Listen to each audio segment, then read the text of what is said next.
Hola a todos, un saludo fraternal de tu amigo y hermano Radamés Carballo desde este portal de punto de reflexión en video.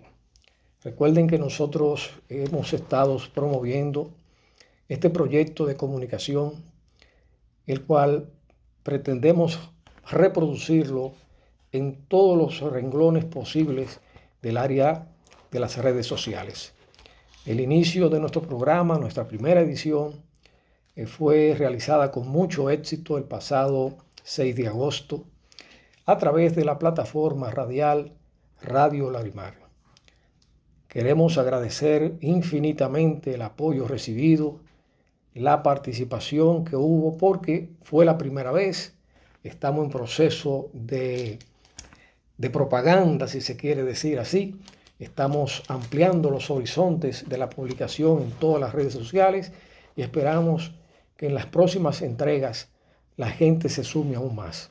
Pero aún así, con la participación que hubo, estamos altamente satisfechos porque fue una participación activa de gente dispuesta a colaborar, a participar, a sentirse parte de este proyecto, porque este no es un proyecto individual. Aquí yo no busco ningún tipo de protagonismo personal, no busco beneficios políticos partidaristas, no busco apoyo económico, donaciones, nada de eso. Lo único que me motiva a mí es llegar a las masas, llegar a la gente, promover, incentivar el interés por los temas que atañen a toda la sociedad. Nuestra base fundamental al crear este espacio es llegar a las masas de trabajadores. Y de hecho el tema que nosotros escogimos, que fue el titulado La Era Digital, para nosotros fue de mucha reflexión, porque ciertamente estamos en una era digital que innegablemente vamos a avanzar mucho sobre esto en lo que resta de tiempo, ¿verdad? Hacia adelante, porque ya se está avanzando.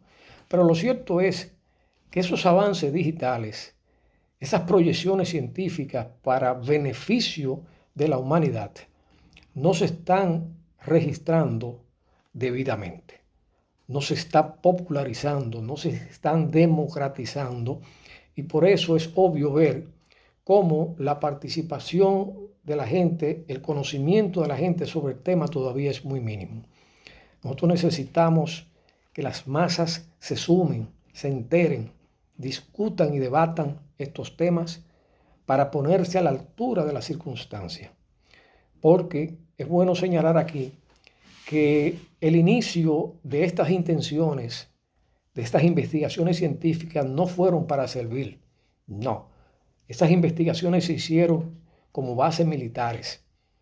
Las inversiones tenían propósitos guerreristas, porque estos proyectos obviamente están en manos de gente poderosa, de instituciones económicas, de estados bastante fuertes. Y prácticamente lo que es la inteligencia artificial, la robótica, todo esto ha sido diseñado en principio para servir a esos intereses. Y no es casual cuando el filósofo español José Antonio Marina decía que la ciencia es maravillosa, pero puede usarse para destruir. No se equivocaba. Ciertamente hay que insistir en que sin investigación no hay progreso. Se debe investigar para encontrar soluciones que mejoren la calidad de vida de todos los seres vivos, y en todos los sentidos es esencial y debería ser una prioridad en las administraciones de nuestros países.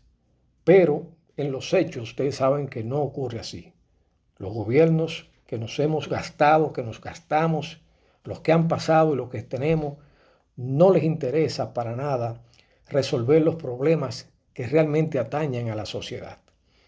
Según datos del Banco Mundial y del Instituto de Estadística de la UNESCO, por ejemplo, en el caso de España, para poner un ejemplo que podría tocarnos bastante cerca, España invirtió en el año 1998 el 0.789% de su Producto Interno Bruto en investigación y desarrollo. 10 años después, en el 2008 apenas llegaba al 1.236% y en el 2020, según datos registrados en el Instituto Nacional de Estadística, la inversión fue apenas de un 1.25% de su Producto Interno Bruto.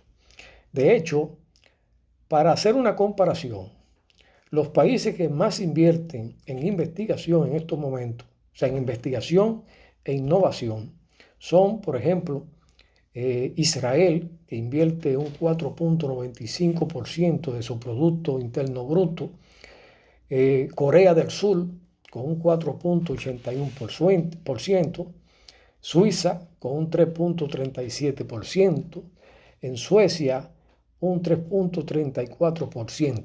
Tenemos a Japón con un 3.26%, Austria con un 3.17%, Alemania con un 3.09%, Dinamarca con 3.06%.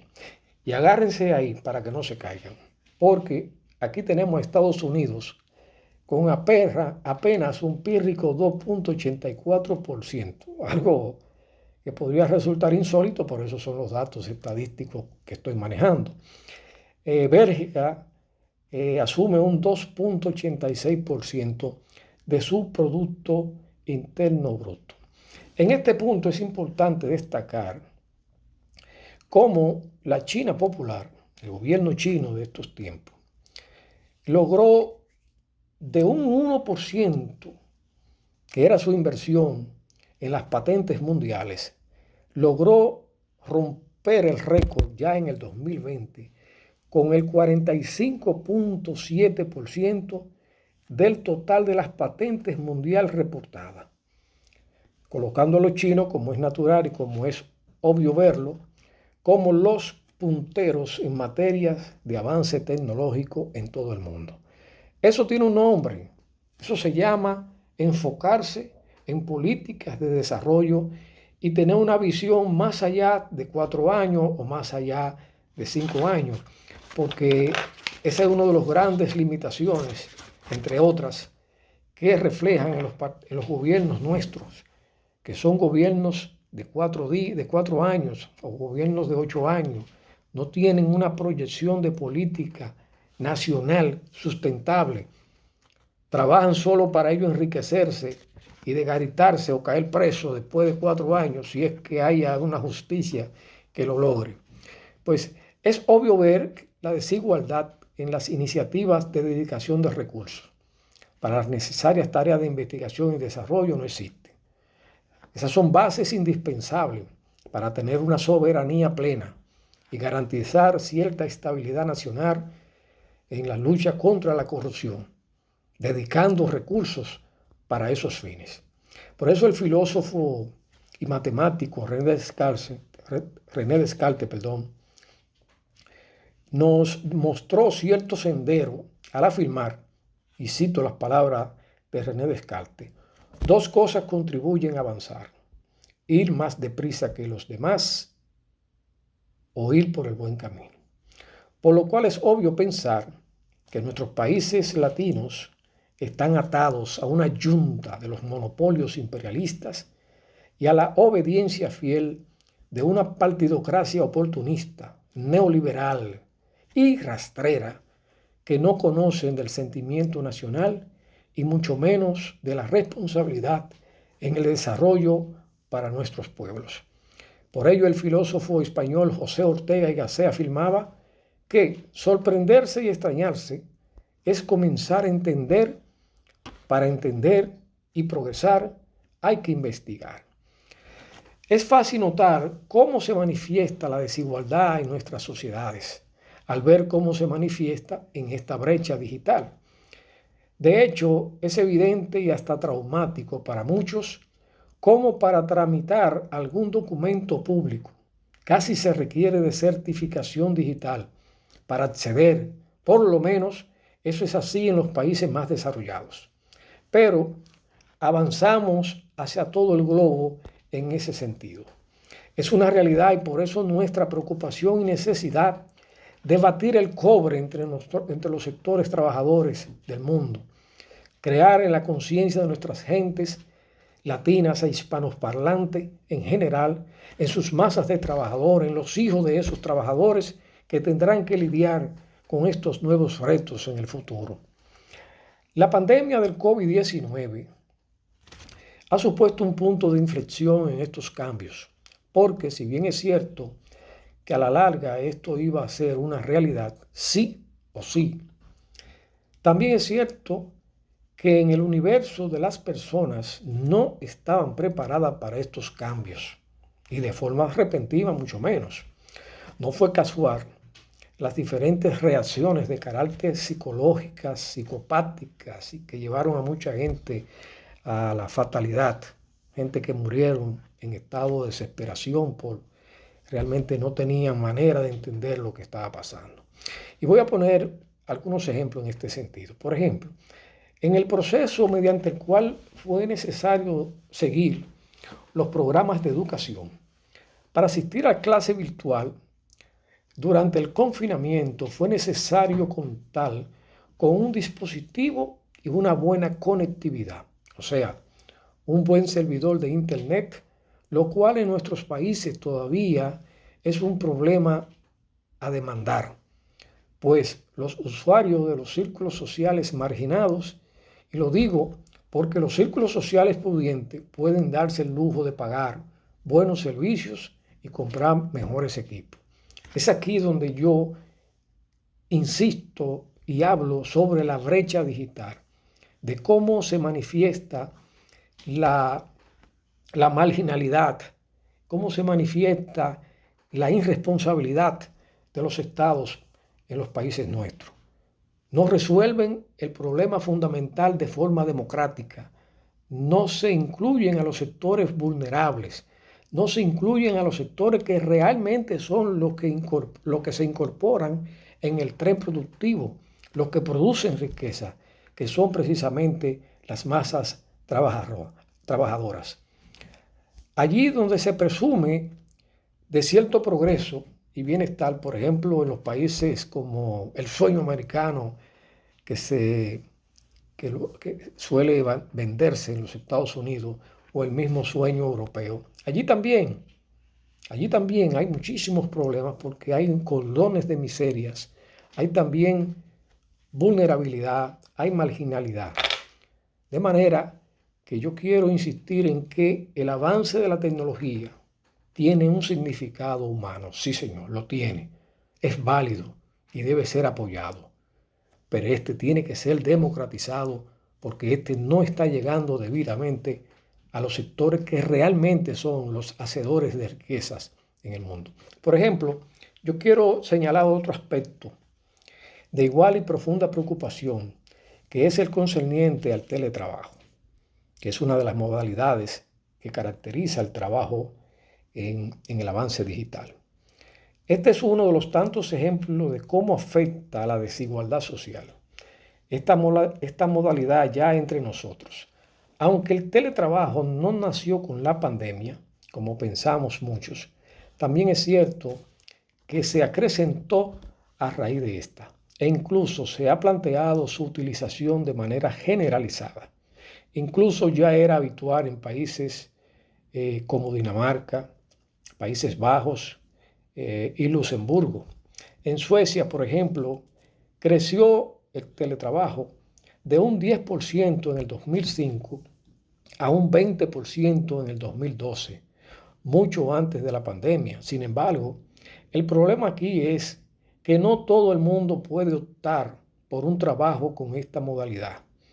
Al principio incluso era exclusivo para puestos ejecutivos bien remunerados, pero también estrechamente monitoreados por el patrón. Lo cierto es que la pandemia estableció un antes y un después en esa brecha de las oportunidades en el campo digital, lo cual no quiere decir que se ha producido una apertura total, democrática y popular como la estamos demandando. Pues una cosa es con guitarra y la otra es con violín. La desigualdad ya existente en las relaciones de producción no cambian para nada, y si lo hacen sería para peor, pues la naturaleza intrínseca del sistema capitalista a lo sumo podría solo clasificarlos como serían los trabajadores afortunados o privilegiados, aquellos que puedan trabajar desde la casa. Y están los esenciales, los que desempeñaban estos trabajos donde se exigía y se exige presencialidad. Y los sufridos de siempre, esos que nunca faltan, los desempleados que quedan excluidos por la presencia de las nuevas tecnologías. En ese renglón de desempleados podríamos incluir los que se pierden sus puestos de trabajo por la introducción de la robótica, la digitalización y la inteligencia artificial. Pero, ¿por qué no decirlo? Aparecen en escena los jóvenes, algo insólito, pero que ha sido registrado en un informe de la Organización Internacional del Trabajo, la OIT, sobre la repercusión del COVID-19 en el mercado laboral de los jóvenes, estableciendo que los jóvenes de edades de 15 a 24 años perdieron sus empleos en casi un 9%, superando incluso el porcentaje de los trabajadores adultos. Ahí es donde precisamente nosotros hacemos hincapié en la necesidad de que los trabajadores se desprendan, abandonen en lo inmediato a esa burocracia sindical, a esos sindicalistas, oportunistas, vividores, empresarios del sindicalismo, que lo único que hacen es venderse a los patrones, venderse a los gobiernos de turno, venderse a las ONG patrocinadas por los monopolios internacionales. Esa burocracia sindical irresponsable, que es incluso la cómplice directa de que los trabajadores no reciban debidamente sus fondos de pensiones, que hoy estén, por ejemplo, en Chile se libró una lucha campal para demandar que se le devuelva, que se le entregue un porcentaje amplio de los fondos de pensiones a los trabajadores y que se elimine esa maldita modalidad delincuencial amparada por los estados, por los gobiernos y beneficiando a la banca local. Para nosotros es fundamental demandar, exigir, motivar a las masas de trabajadores que abandonen a esa clase sindical oportunista, a esos empresarios oportunistas, corruptos, rastreros, vendeobreros. Es necesario porque las circunstancias lo demandan ahora y lo vienen demandando hace mucho. Se necesita que haya credibilidad, que haya liderazgo sano, que haya un liderazgo genuino en favor de los trabajadores. Aunque ya existían predicciones de estos efectos negativos en el mercado laboral, al entrar en vigor las nuevas tecnologías, lo cierto es que la COVID-19 la aceleró y de forma peligrosa. No es casual el comportamiento errático, sociopático, abúlico y en desacato total de nuestros jóvenes. Estos efectos negativos del conocimiento científico son los que definimos como el carácter deshumanizador de quienes manejan esas iniciativas. Nada que no sea para servir a las presentes y nuevas generaciones de seres vivientes, llámese humanas, animal y la naturaleza misma, podrá ser asimilada como progresista y revolucionarias. Es ahí precisamente donde entramos nosotros, esa clase trabajadora revolucionaria, los jóvenes trabajadores revolucionarios, los profesionales y posibles empresarios progresistas, hacer de la ciencia y sus avances un instrumento de desarrollo, de bienestar y de emancipación social de los pueblos oprimidos. Los revolucionarios no le tememos a la ciencia, para nada. Es a sus consecuencias. De hecho, el creador de la filosofía científica del materialismo dialéctico y el materialismo histórico, nuestro inolvidable Carlos Marx, nos allanó el camino. Fue el más grande visionario de todos los tiempos. También nos advirtió de la correcta y concreta interpretación de los hechos para cada momento, lugar y circunstancia, siempre apegados al humanismo proletario. Para Carlos Marx, la ciencia era una fuerza histórica motriz, una fuerza revolucionaria. Así lo afirmó su compañero de lucha, su amigo Friedrich Engels. En los últimos años, la tecnología ha ocupado todos los aspectos de nuestra vida, haciendo que sea casi imposible vivir con todo lo que nos aporta.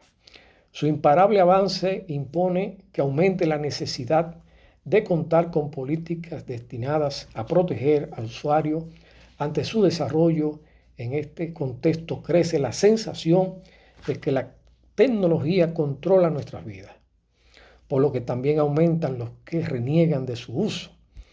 No sería una sorpresa que en un futuro se produzcan enfrentamientos entre las personas que vivan por y la tecnología y los que la rechacen.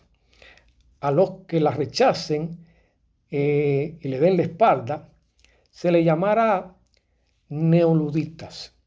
Esto será en referencia a los llamados luditas, a aquellos primeros artesanos ingleses que se resistieron a la llegada de las máquinas durante la primera revolución industrial, destruyendo máquinas textiles en señal de protesta por la degradación de sus condiciones laborales.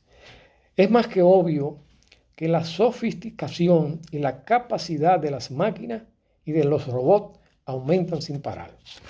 El temor a la robotización y a la automatización dentro del mundo laboral puede provocar aumento de los conflictos sociales, sobre todo en aquella población que en la actualidad se encuentran desprotegidas.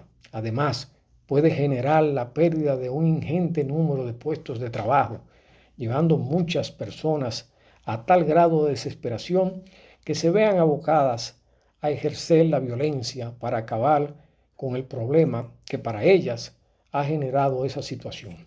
Pues claro, la incorporación de robots al mundo laboral, por ello es nuestra recomendación que los trabajadores se deshagan en lo inmediato, como dije ahorita, de esa burocracia sindical para que defiendan sus intereses con uñas y dientes como debe ser, defendiendo sus derechos de clase, sus derechos como los creadores absolutos y auténticos de las riquezas nacionales.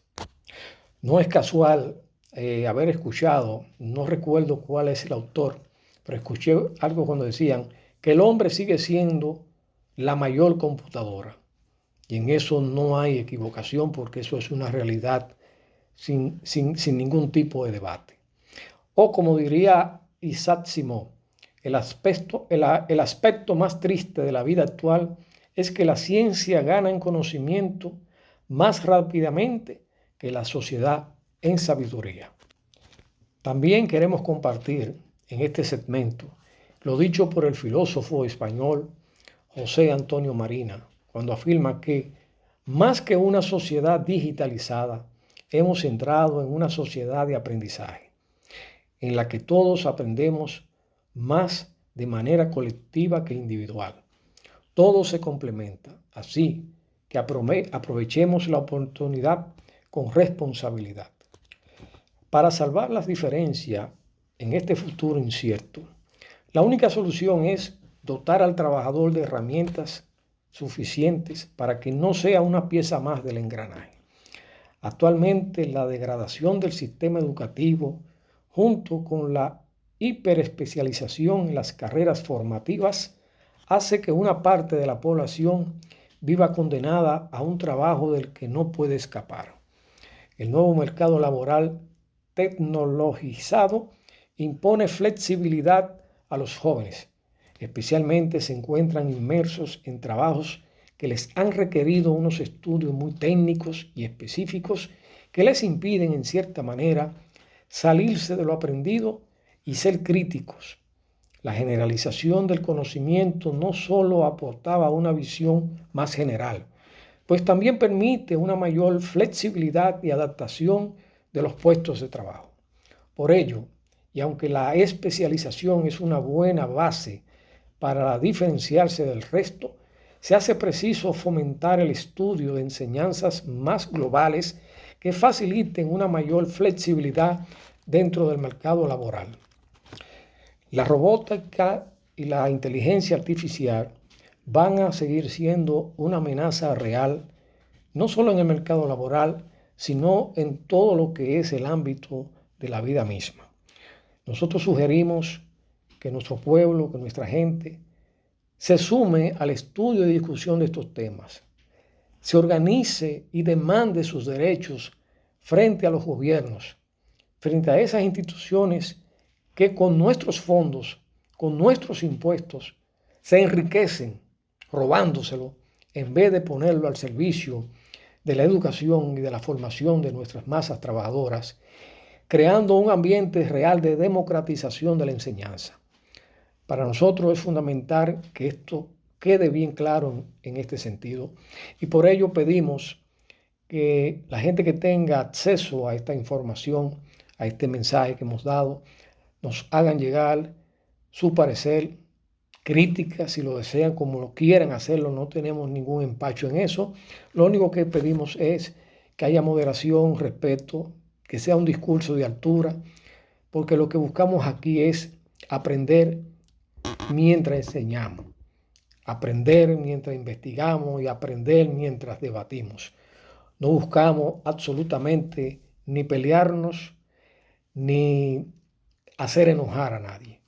Para nosotros es fundamental que nuestra gente despierte, que esa práctica del oscurantismo mágico fantástico, que lo único que le dicen es ore, arrodíllense, que con eso se resuelve todo, abandonen esa práctica, que así es que nos tienen dominado tanto tiempo, imponiéndonos gobiernos corruptos, imponiéndonos gobiernos antinacionales, imponiéndonos todas las lacras posibles por haber de la sociedad como nuestros líderes políticos. No es posible. Hay que salir de esa partidocracia reaccionaria, de esa ultraderecha política corrupta, vividora, ambiciosa, que no le importa la vida de los trabajadores, que no le importa el destino de la sociedad, que no le importa el destino de las naciones. Para nosotros eso es fundamental. Y yo como dominicano le hago un llamado a mis compatriotas. Organícense, edúquense, abandonen la partidocracia, abandonen todas esas élites oportunistas que los compran con migajas, con funditas. No sigan ese camino, mis hermanos. Adelante. El futuro es nuestro, pero tenemos que educarnos y organizarnos. Gracias.